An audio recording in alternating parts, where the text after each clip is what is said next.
A very eventful day here in Washington. We were all watching the six ballots, no speaker. The House taking the night off now, and they'll reconvene tomorrow. Let's talk about what we've seen play out with our friend, Dr. Wright, professor at Princeton University of Political Science. Good to see you again. Nice to see you, Jim.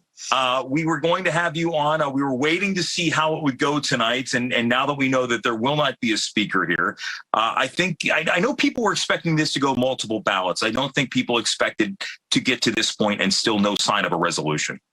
I think you're right. And the fact that McCarthy has been negotiating with at least part of this 20-person rebel group for weeks now and has not gotten to some kind of resolution casts even more doubt on his fitness for the job, because this is really one of the only jobs where the application is exactly the skill set you have to show once you're in the seat. You have to build consensus and make compromises. And so far, he has not been able to do that. You know, for years and years and years, rightfully or wrongfully, depending on how you look at politically, Nancy Pelosi was viewed as some sort of hero or villain on either side of the aisle here. But she was always able, in spite of the fact that there were people within her own caucus who had said, you know, we're not going to support her. She found a way to get them back on board, and she never went. I mean, nobody's gone to another ballot in 100 years here. Is there a way that Kevin McCarthy saves face? I mean, he really only has a handful of strategies left. And considering the fact that he is pretty hard line, he wants this job, and that's the biggest weakness that many people see, he can either start peeling off these 20 members one by one, probably start with the 5 rebels that were just elected and have no institutional power, maybe then go to the 8 of them that acknowledge Joe Biden as a legitimate president duly elected in 2020 and start to compromise with them. Or he can sort of go for the nuclear option and go to Democrats and start negotiating on the rules package with them. There are a lot of people who have suggested that. And if you hear from the likes of Eric Swalwell, the congressman from Southern California, and other lawmakers, they say, you know, it's not on us. It's not on the Democrats to get that done.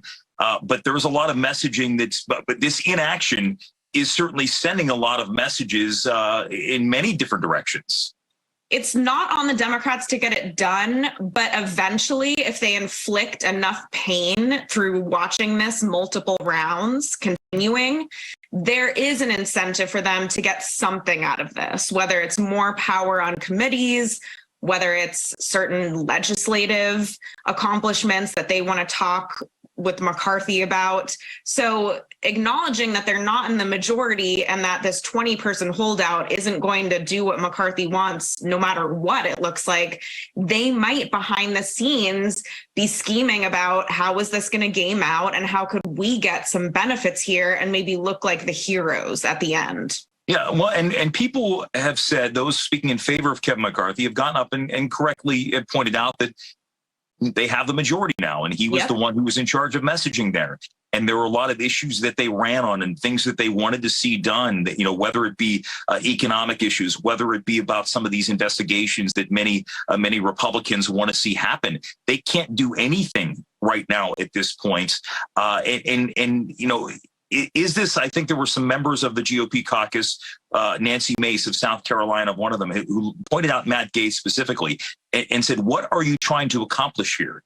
Because in the end, they're going to have to elect a speaker. The question is, who's it going to be?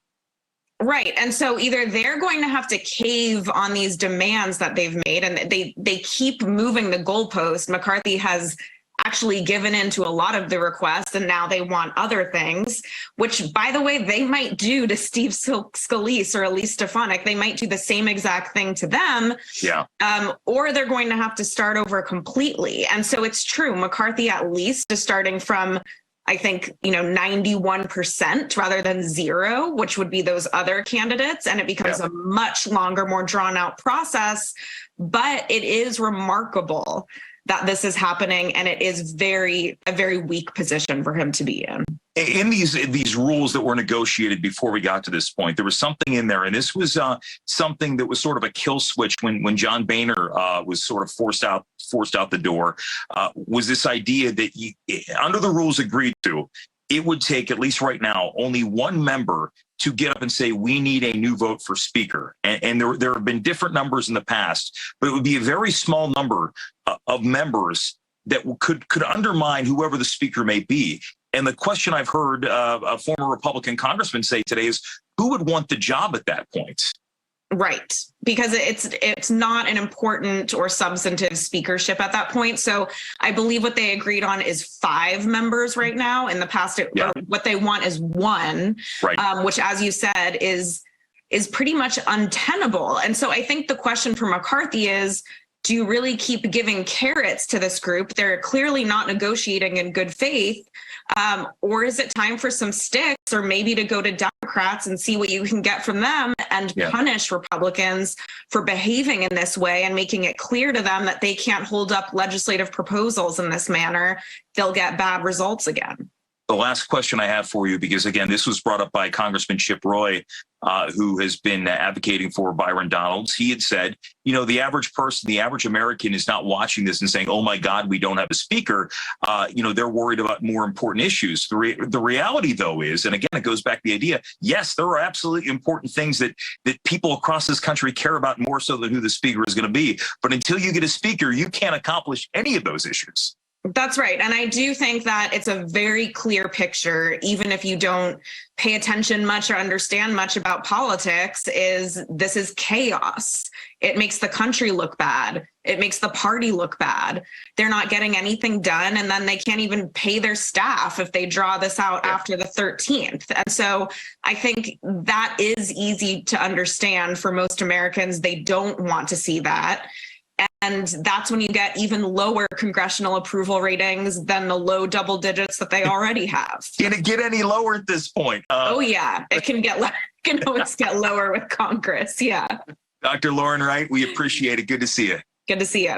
And the Final Five is back after this.